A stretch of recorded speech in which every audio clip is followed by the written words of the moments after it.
Hello and welcome to Daily News Simplified, an answer to what, why, and how of newspaper reading. Today we will discuss the articles displayed on the screen from the Delhi edition of the Hindu newspaper dated 13th April 2019. So let us start our discussion.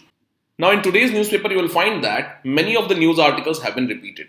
For example, the news related to electoral bonds, black hole, and the Jallianwala Bagh massacre. So, first, let's take up the news articles which are new, and after that, we will take up the articles which have already been covered in the DNS videos, and we will also try to revise some of these articles. Now, on page number 5, there is a news which reads that the Central Drug Standard Control Organization has asked the manufacturers to inform the general public about the symptoms or side effects of the intake of popular antibiotics. So, this will form a part of the General Studies paper 2 under the topic Issues Relating to Health. And also in the preliminary examination, questions can be asked related to the Central Drug Standard Control Organization. Because previously in the year 2018, a question was asked related to Food Safety and Standards Act or the Food Safety and Standards Authority of India. So similarly, you can expect a question related to the Central Drug Standard Control Organization. Now, the Central Drug Standard Control Organization or the CDSCO was alerted by the pharmaceutical watchdog, which has been named as National Coordination Center of the Pharmacovigilance Program of India. And this program has been started by the Union Health Ministry. And this program had alerted the CDSCO on adverse reactions that were being reported from some commonly used antibiotics. And that is why the CDSCO has passed this order and has asked the manufacturers to inform the general public about the side effects of the intake of popular antibiotics. And in this line, this article highlights some of the antibiotics and their side effects. For example, the cefotaxime is known for swelling under the skin due to accumulation of fluids. Secondly, ofloxacin is known for rashes and blisters on skin and mucous membranes. Cefixime is known for pain, diarrhea, nausea, and headache. So similarly, there are other side effects of these drugs as well. Now, what is important for us from the preliminary examination point of view are the Central Drug Standards Control Organization and also the National Coordination Center of Pharmacovigilance Program of India. So regarding the Central Drug Standards Control Organization or CDSCO, you should note that it is the central drug authority for discharging functions assigned to the central government under the Drugs and Cosmetics Act. Major functions of CDSCO include the regulatory control over import of drugs, approval of new drugs, and clinical trials. Further, you should note that this organization falls under the Directorate General of Health Services under the Ministry of Health and Family Welfare under the Government of India. And it is the National Regulatory Authority of India regarding drugs and cosmetics. And it draws its power from the Drugs and Cosmetic Act 1940 and the Drugs and Cosmetic Rules of 1945. Further, the Drugs and Cosmetic Act of 1940 provides for both central and state regulators for regulation of drugs and cosmetics. And regarding the Pharmacovigilance Program of India, you should note that this program was approved by the Ministry of Health and Family Welfare in July 2010. The primary objective of this program is to create a nationwide system for patient safety reporting. And accordingly, this has 250 functioning adverse drug monitoring centers around the country. And all these centers are the part of the Pharmacovigilance Program of India. So both these aspects can be important for us from the preliminary examination point of view and should be kept in mind. With this, let's move to the next article. Now, this article on page number 10 talks about a bomb blast that has happened in the Quetta in Pakistan. Now, this article reads that the primary target of the bomb blast was the Hazara community. And if you go through the previous year examination papers of preliminary exam, you will find that questions have been asked based on communities sometimes mentioned in the news. For example, this question in the year 2016 was about the communities in news and the location of these communities. Secondly, the questions can also be asked regarding the regions often in news or the disturbed areas of the world. For example, this question in the year 2018 was also regarding the places in news. And this question in the year 2014 was also about the places in news. So let us have a look at the location of Quetta and also learn some key facts related to the Hazara community. So regarding Quetta, you should note that it is the capital city of Balochistan province of the Pakistan. And regarding Hazaras, you should note that Hazaras are one of the Afghanistan's largest ethnic minorities, which account for about 20% of the Afghanistan's population. And some people of this Hazara community also live in the Pakistan in the Balochistan region. And that is why it is being said that the bomb blast in Quetta was targeted towards this Hazara community. Further, you should note that they are linguistic minorities and speak a dialect of Persian language. And that is why they are different from the majority communities of Afghanistan, including the predominant Pashtun community. Further, these are primarily Shia Muslims. However, most of the Afghans follow the Sunni branch of Islam, and they inhabit central parts of Afghanistan, with Bamia and Hazarjat being two most prominent areas dominated by them. So they are mostly found in the Bamiyan and the Hazarajat regions in Afghanistan. And they have been in conflict with the Pathan or the Pashtun dominated Taliban. So these are few important aspects of the Hazaras, and they can be important for us from the exam point of view. With this, let's move to the next article. Now this article on page number 11 reads that the industrial growth declines to 20-month low and the inflation has increased. And this inflation has been boosted by costlier food and fuel prices. Now the news regarding industrial growth and inflation is continuously in news. So it becomes important for us to know what are the indices which are used for measuring the industrial growth as well as inflation. So in this line you should note that there are three major indices: the wholesale price index, the consumer price index, and the index of industrial production. The consumer price index and the wholesale price index are related to inflation, while the index of industrial production is related to the industrial growth. And if you look at the previous year questions, the questions are generally asked regarding who publishes the consumer price index number for industrial worker. And this was a question in 2015. Further, basics of the wholesale price index were asked in the year 2010.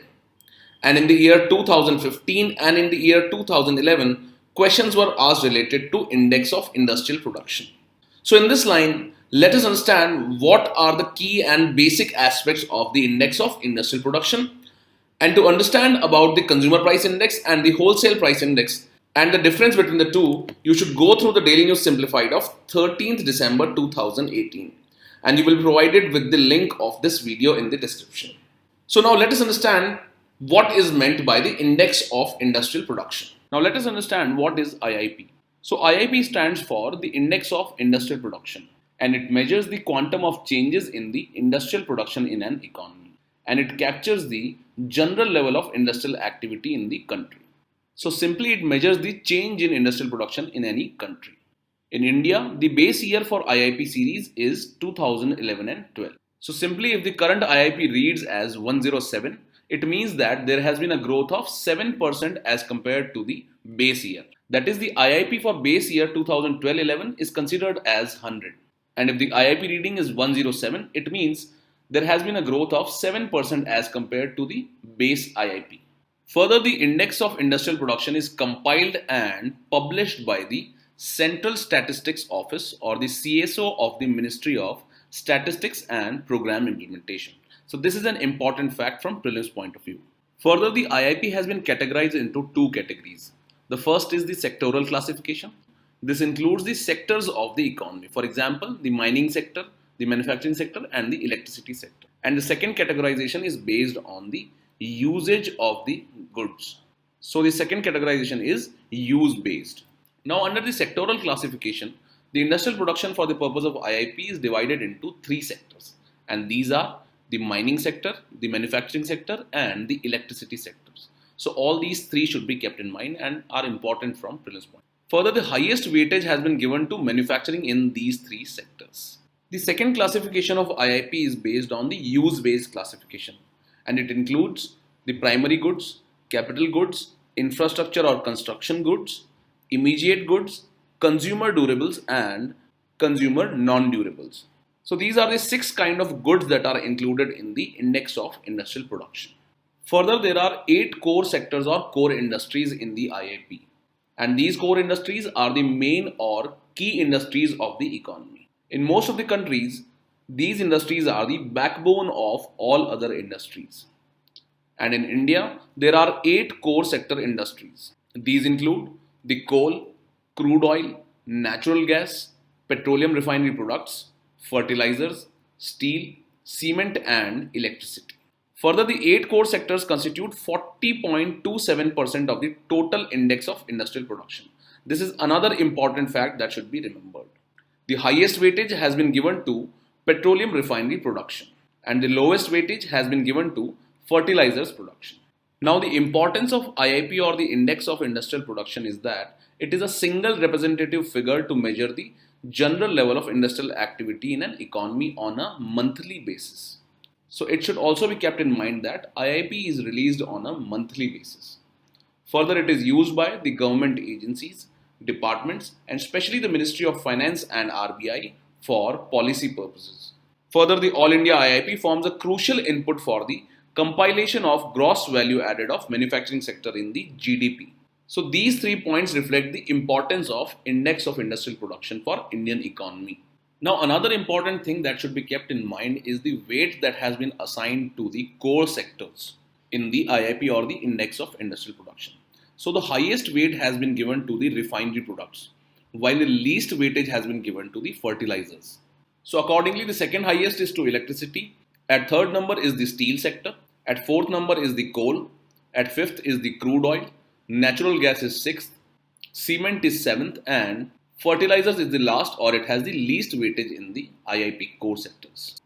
Now this article on page number 1 is related to the Supreme Court's interim order regarding the electoral bonds issue.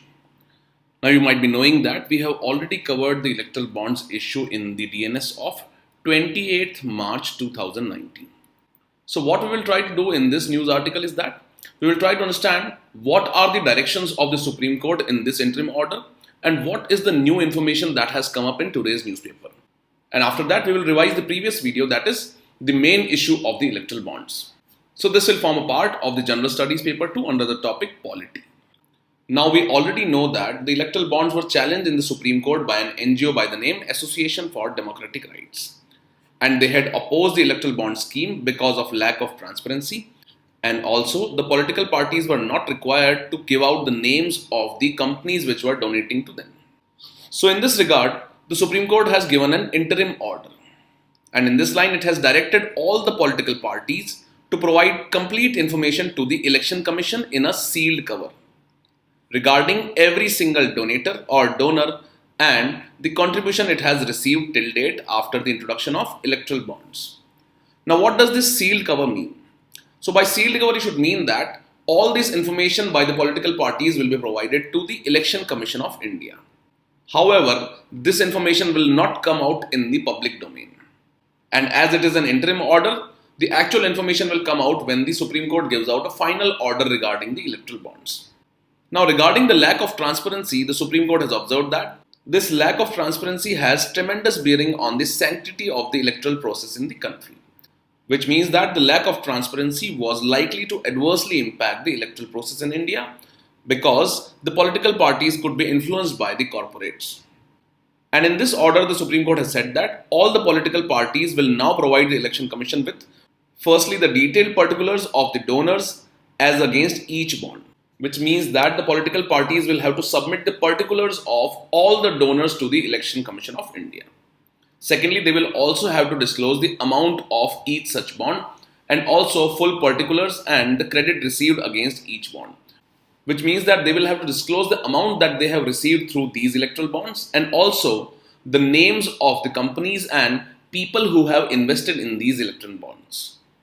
Further, the political parties will also have to provide the particulars of the bank account to which the amount was credited, and also the date on which such amount was credited to the bank account of the political parties. So these are the aspects of the interim order of the Supreme Court on electoral bonds. Now in this case in Supreme Court, the government has justified the scheme as an experiment to eradicate the black money. Further, it has submitted in the Supreme Court that the government should be given a free hand to execute its policy and the court should not pass any order for the present. However, the Election Commission had raised various reservations regarding the electoral bond scheme in the way in which it has been implemented. And the reservations of the Election Commission were particularly about the transparency in political funding. Further, the Election Commission had submitted that the electoral bonds legalize the anonymity of political donors and the party is receiving the contributions. So now first let's understand what is an electoral bond and how was this scheme introduced. So regarding this, you should note that the Department of Economic Affairs under the Ministry of Finance had promulgated the electoral bond scheme in 2018, and it was notified under the section 31(3) of the Reserve Bank of India Act. So these can be a few important aspects for us from the preliminary examination point of view. Second, let's look at what is an electoral bond.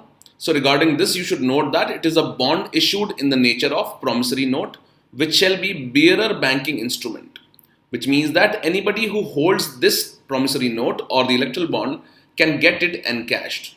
And this bond shall not carry the name of the buyer or the payee, which means that the person or company which is giving the political funding, its name will not be disclosed.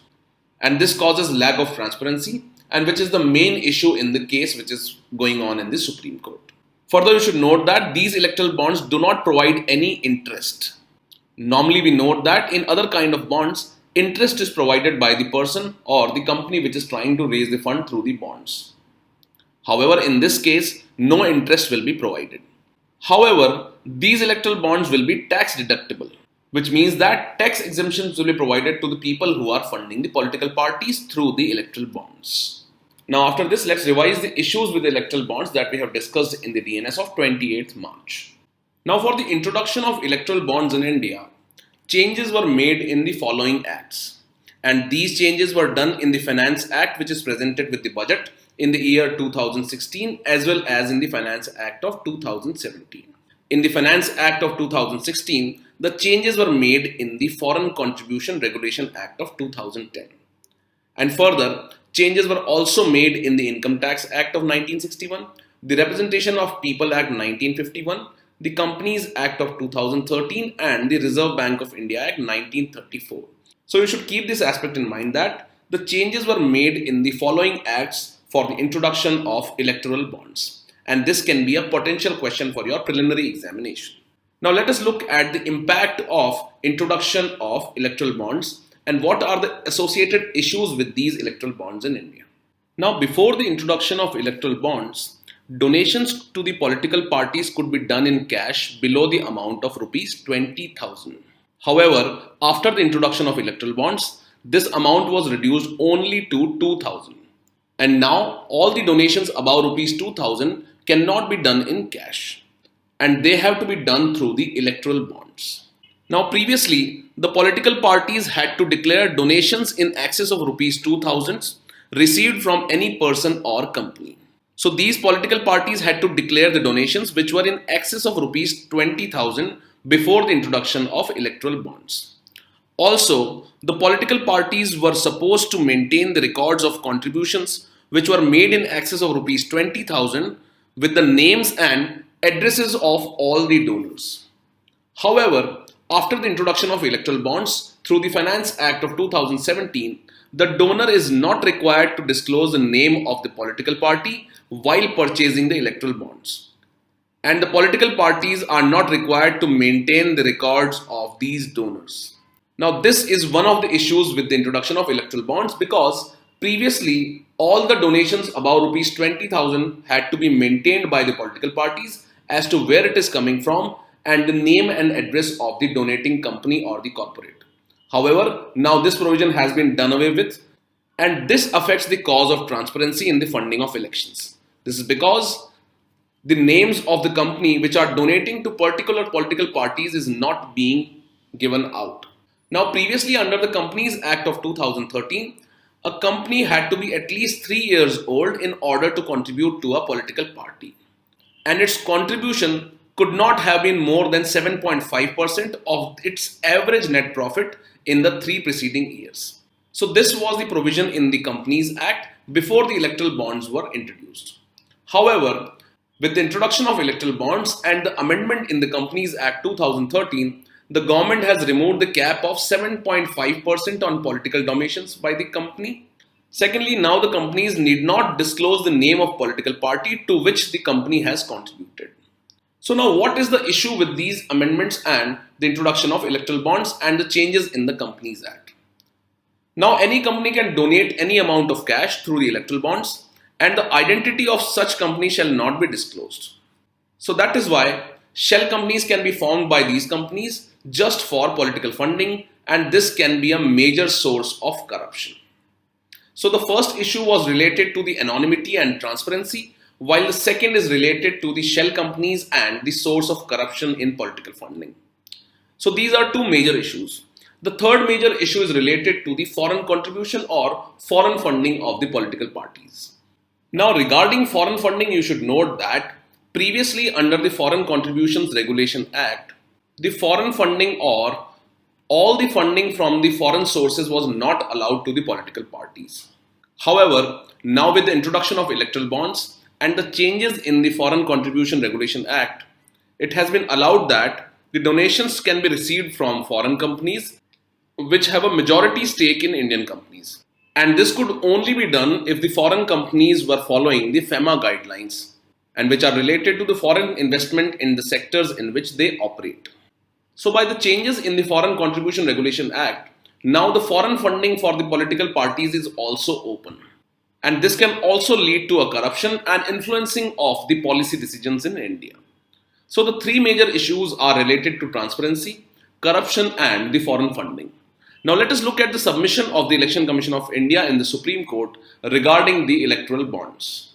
Now, as we have learned about the various issues related or associated with the electoral bonds, the Election Commission of India has submitted in the Supreme Court that the introduction of electoral bonds and the way in which they have been introduced causes a serious impact on the transparency in political funding. This is because the companies are not required to disclose their names and the names of the political parties to which they are funding. Secondly, by allowing the foreign funding through the purchase of electoral bonds, these kinds of funding invite foreign corporate powers into Indian politics. So this can also lead to interference in the Indian politics. This is because the foreign companies can now invest in the political parties. Further, the Election Commission of India also raised concerns on the two consecutive amendments which were made in the Finance Acts of 2016 and 17. And we have learned that these amendments were related to changes in the Income Tax Act, the Representation of People Act 1951, the Foreign Contribution Regulation Act of 2010, etc. And regarding these amendments, the Election Commission has said that these amendments would pump in black money for political parties through the shell companies. And this will also allow unchecked foreign funding of political parties in India, which could lead to Indian politics being influenced by the foreign companies. The Election Commission has also said that it had warned the Ministry of Law and Justice about the amendments and the adverse impact these could have on the political funding in India. Now this matter is sub judice and the Supreme Court is yet to take a decision or give a verdict on this issue. Now this petition has been filed in the Supreme Court by the Association for Democratic Rights or ADR, and they have raised the issue of unlimited corporate funding and transparency in political funding. So these were few issues related to the electoral bonds in India. And with this, let's move to the next article. Now this editorial on page number 8 is related to the recently published image of the black hole. Now this issue has been discussed in detail in the DNS of 11th April 2019, that is 2 days back. However, there are two important points to be noted in this article other than the issues which have been discussed in this DNS. The first is the light photon ring. So as you have learned in the DNS of 11th April that a black hole consists of singularity, which is the center of the black hole, and it is enveloped by a layer known as the event horizon. And if an object crosses this event horizon, it can never return back. This is because of the high gravity of the black hole. However, just outside the event horizon, there is a region where a photon of light can orbit the black hole without falling into it. And this region is known as the last photon ring, where a photon can orbit the black hole. And this is outside the event horizon. And in this recently published image of the black hole, this region has been shown as the lighted one. And this is the last photon ring where a light photon can revolve around the black hole without falling into it. Further, this editorial also highlights about the LIGO collaboration. And what did this LIGO collaboration do? It firstly directly observed the gravitational waves made by the emerging of two black holes. And similar to the LIGO was the ELISA project, which was asked in the year 2017 in the preliminary examination. In this, the question read, what is the purpose of the Evolved Laser Interferometer Space Antenna or the ELISA project? So regarding this, you should note that it was with the purpose of detecting the gravitational waves which were generated from the merging of two black holes. So the two important points to be noted from this editorial are the last photon ring and the LIGO collaboration or the LIGO project. And this LIGO project is similar to the ELISA project, which aims at studying or observing the gravitational waves which are generated by the merging of two black holes. And if you go through the previous year questions in which the questions related to important scientific discoveries have been asked, they are very basic in nature. For example, it only asks us about the purpose of the ELISA project. Similarly, the question which was asked related to black hole also read that the terms event horizon, singularity and string theory have been in news because of. So simply it asks for the purpose and also why is that in news. For details regarding the image of the black hole, you can go through the DNS of 11th April 2019 which has been covered in detail by the Basavasa. With this, let's move to the next article. Now this article on page number 8 is related to the Jallianwala Bagh massacre. And it was on this unfortunate day 100 years ago that the Jallianwala Bagh massacre happened. So it was on the 13th April 1919 that the Jallianwala Bagh massacre happened. Now we have already discussed the Jallianwala Bagh massacre in detail in the DNS of 7th April 2019. Now in the year 2018, there was a question related to the Champaran Satyagraha which had completed 100 years. So similarly, a question can be asked related to the Jallianwala Bagh this time also because it has completed 100 years. Now as we have already discussed the details of the Jallianwala Bagh massacre on 7th April 2019 in the DNS, let us again revise this Jallianwala Bagh massacre issue. And it will be important for us from the preliminary examination point of view under the topic Indian History and the Indian National Movement. Now you should note that in the year 2018, there was a question related to the Champaran Satyagraha. And you should note that the Champaran Satyagraha had completed 100 years in the year 2017. And that is why it was in news. So as it had completed 100 years, a question was asked in the year 2018. And regarding the question read, which one of the following is a very significant aspect of the Champaran Satyagraha? So the correct answer here was that the significant aspect of the Champaran Satyagraha was joining of peasant unrest to the India's nationalist movement. This is because Mahatma Gandhi had visited the Champaran and the peasants in Champaran were protesting against the Teen Katiya system which was introduced for the indigo plantation in that area. So that is why it led to the joining of peasant unrest to India's nationalist movement because Mahatma Gandhi had now visited this place. So that is why this was asked in the year 2018. So similarly, you can expect a question in your preliminary examination related to Jallianwala Bagh massacre. So let us understand various aspects of this Jallianwala Bagh massacre. So now what is this Jallianwala Bagh massacre? So you should note that it took place on 13th April 1919. And on this date, the troops of British Indian Army under the command of Colonel Reginald Dyer or commonly known as General Dyer fired rifles on a crowd of Punjabis who had gathered in Jallianwala Bagh in Amritsar, Punjab. So this event is known as the Jallianwala Bagh massacre. So now let us understand the background story of the Jallianwala Bagh massacre. So before the Jallianwala Bagh massacre, the Rowlatt Act was passed by the British government. So let's understand what was this Rowlatt Act. So this Rowlatt Act was also known as the Anarchical and the Revolutionary Crimes Act of 1919.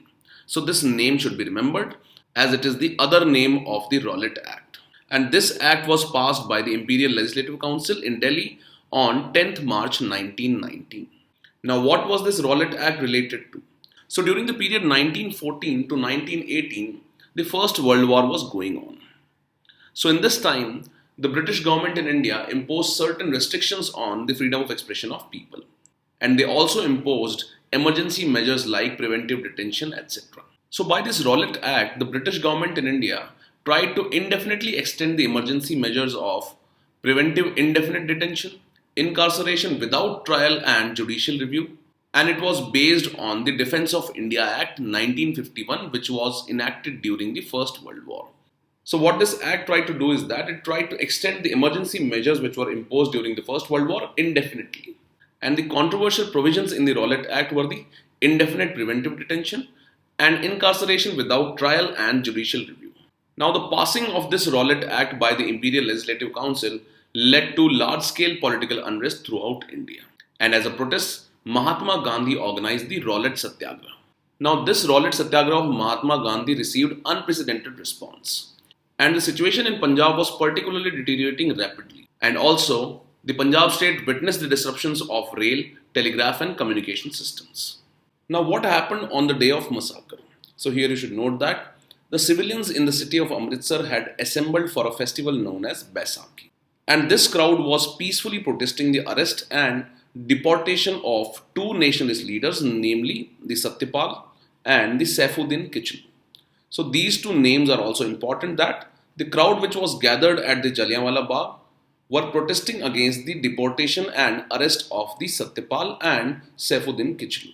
Now on this date, on 13th April 1919, General Dyer was convinced that there will be a violent uprising, and due to this, he banned all kind of meetings. However, this notice was not widely disseminated or not popularized or publicized. Now, on hearing that a meeting has assembled at the Jallianwala Bagh, General Dyer went with troops and ordered firing on the crowd.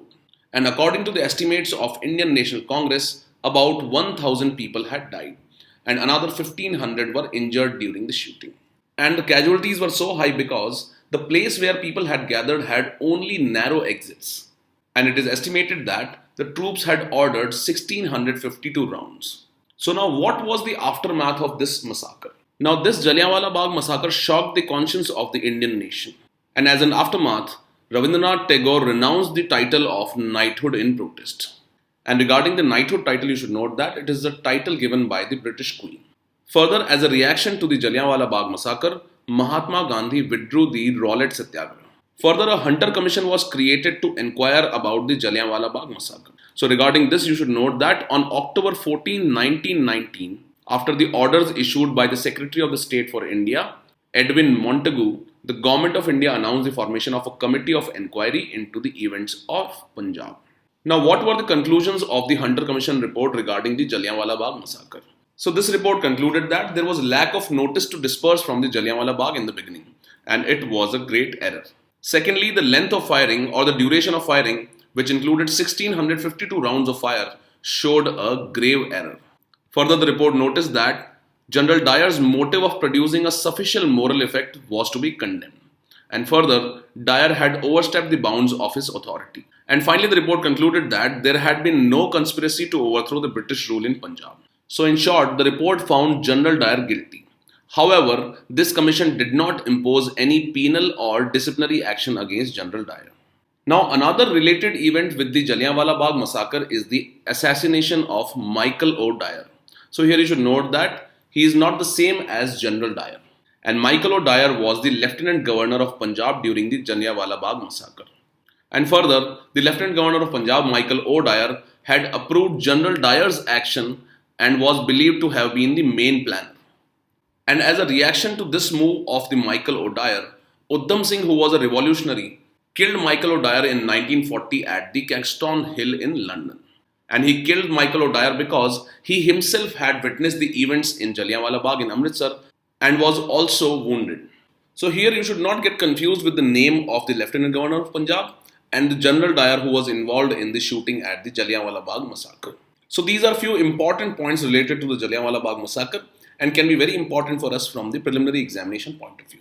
Now you should try this question, and the answer for this question will be displayed after 5 seconds. So this question reads, which of the following were the aftermath of Jallianwala Bagh massacre? The first statement reads, Rabindranath Tagore renounced the title of knighthood. So this is a correct statement. Second statement reads, Mahatma Gandhi withdrew the Rowlatt Satyagraha. This statement is also correct. The third statement reads, Hunter Commission imposed disciplinary action on General Dyer. Now this statement is incorrect because although the Hunter Commission found General Dyer guilty, however, it did not impose any penal or disciplinary action on General Dyer. So the correct answer is B, that is 1 and 2 only. With this, let's move to the next article. Now after today's discussion, you should try and answer these questions from your preliminary examination point of view. The answer for these questions will be displayed after 5 seconds.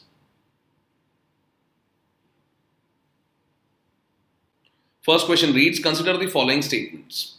The first statement reads in this, The Central Drug Standard Control Organization or CDSCO works under the Directorate General of Health Services under the Ministry of Health and Family Welfare, which is a correct statement.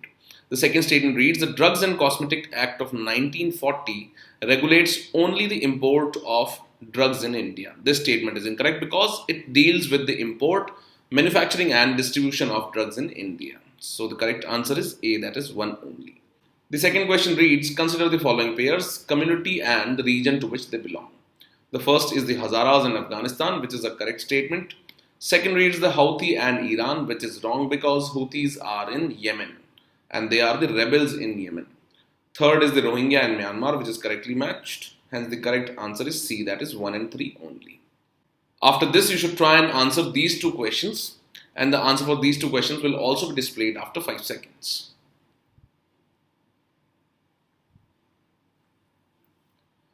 The first question reads, with reference to Index of Industrial Production or the IIP, consider the following statements. The first statement reads, it is published by Ministry of Finance, which is incorrect because it is published by Central Statistical Office under the Ministry of Statistics or the CSO. The second statement reads, industrial production for the purpose of Index of Industrial Production has been divided into mining and manufacturing only. This statement is also incorrect because it has been divided into mining, manufacturing and electricity. So the correct answer is D, that is neither 1 nor 2. The fourth question reads, consider the following pairs. The first is the last photon ring and the black hole, which is correct. Second is LIGO and seismic waves. It is incorrect because LIGO is related to gravitational waves. The third reads ELISA and gravitational waves, which is also a correct match. So the correct answer is B, that is 1 and 3 only. With this, we have come to the end of today's discussion. Now let's move on to the question for the day.